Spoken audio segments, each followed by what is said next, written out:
ఈ రోజే డౌన్లోడ్ చేయండి మీ ఫేవరెట్ షోస్ చూడండి. నేను చెప్పేది నిజం నాన్న. దుర్గకి నేనంటే ఇష్టం లేదు, నాతో కలిసి ఉండడం ఇష్టం లేదు.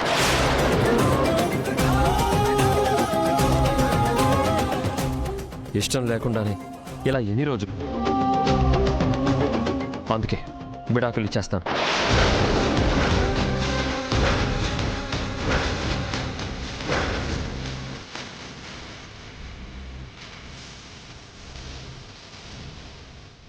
తన ఇంట్లో హాయిగా ఉంటుంది.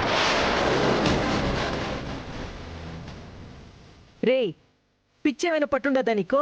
వదిలేనన్నా, కొన్ని విషయాలు మీతో చెప్పలేను, చెప్పుకోలేను. మా ఇద్దరికి విడాకులు ఇప్పించేసేయండి.